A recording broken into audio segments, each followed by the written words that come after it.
Halo hewanian, perkenalkan saya Dr. Hewandia Sekar Arum Mitra Hewania. Di sini saya akan membagikan tips untuk kamu yang baru adopsi anabul, sehingga anabul kamu terhindar dari penyakit, bisa hidup sehat, dan pastinya panjang umur. Yuk simak lebih lanjut. Pertama, obat cacing. Cacingan merupakan salah satu penyakit yang paling sering menyerang anjing dan kucing.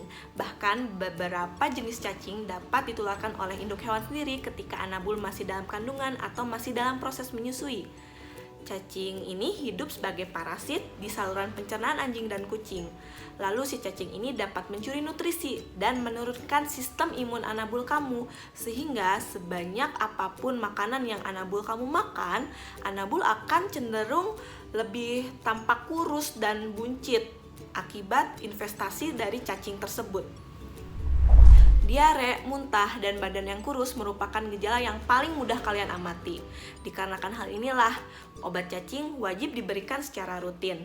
Dan untuk kamu yang punya kitten dan puppy, jangan khawatir karena sudah banyak obat cacing yang aman digunakan untuk puppy dan kitten, bahkan untuk puppy dan kitten yang di bawah umur 2 minggu. Nah, untuk pemberian obat cacing dapat diberikan sebulan sekali sampai anabul berumur 6 bulan. Setelah itu dapat diberikan 3 bulan sekali atau sesuai anjuran dokter. Kedua, ada vaksinasi.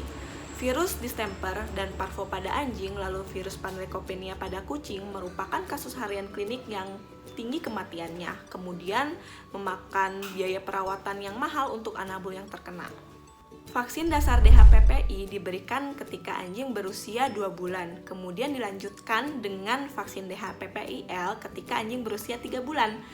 Lalu ada penelitian yang menganjurkan untuk mengulang DHPPIL ketika anjing berusia 4 bulan bersamaan dengan vaksin rabies. Lalu vaksin komplit dan rabies diulang 1 tahun sekali. Nah, kalau untuk kucing, vaksinasi dasar meliputi vaksin untuk panleukopenia virus, kalivisi virus, dan herpes virus yang biasanya sudah menjadi satu paket vaksinasi. Lalu, si vaksin ini akan diberikan pada kucing mulai dari usia 2 bulan, diulang 3-4 minggu sekali sampai kucing berumur 4 bulan. Lalu jika di daerah kalian masih ada kasus rabies, biasanya diwajibkan untuk vaksin rabies ketika kucing kalian sudah berumur 4 bulan. Lalu si vaksin rabies dan vaksin komplit akan diulang setahun sekali. Gitu. Ketiga, ada obat kutu. Kutu tidak hanya menyebabkan gatal pada anabul kalian, tapi kutu juga dapat menyebabkan penyakit yang berbahaya, yaitu parasit darah yang ditularkan melalui gigitan. Nah, apabila kalian bergabung dengan grup pecinta hewan dan biasanya melihat postingan tentang pencarian kandidat pendonor darah untuk transfusi darah untuk hewan, itu dikarenakan si hewan tersebut menderita penyakit parasit darah yang sangat parah sehingga membutuhkan transfusi darah untuk melalui masa kritisnya. Ada berbagai macam obat kutu yang beredar di pasaran, mulai dari yang disuntik, tetes, bahkan sampai ada yang diminum. Namun sejauh ini obat tetes spot on dan obat oral generasi baru terbukti paling efektif untuk mencegah investasi kutu pada anabul dikarenakan tingkat perlindungan yang lama serta tingkat resistensi yang rendah. Lalu untuk mandi kutu bisa sih untuk melindungi anabul kamu dari kutu, tapi sebentar saja. Ketika anabul kamu setelah mandi saja, maka untuk mandi kutu sudah ditinggalkan.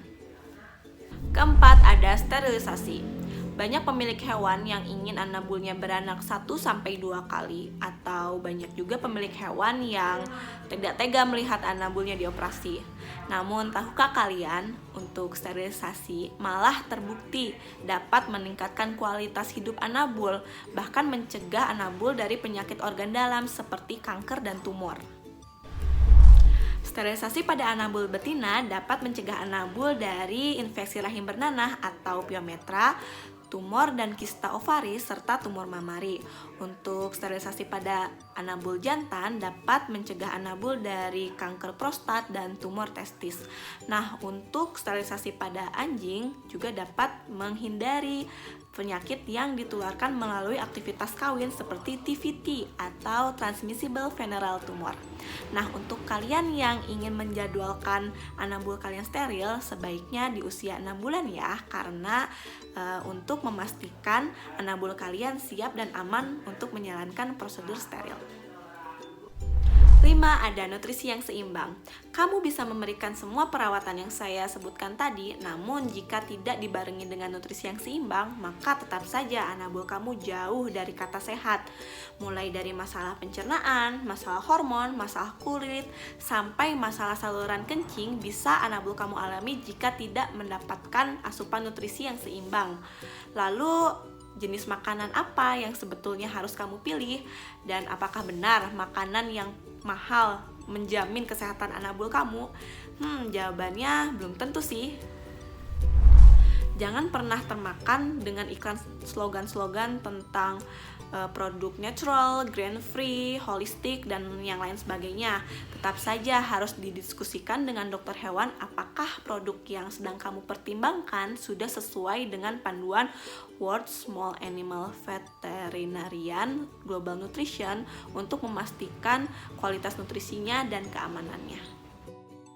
Oke, sekian penjelasan dari saya. Terima kasih hewanian yang sudah menonton. Jangan lupa like, subscribe, and share ya. Dan jika hewanian yang masih punya pertanyaan lain, bisa langsung tulis di kolom komentar. Oke, see you.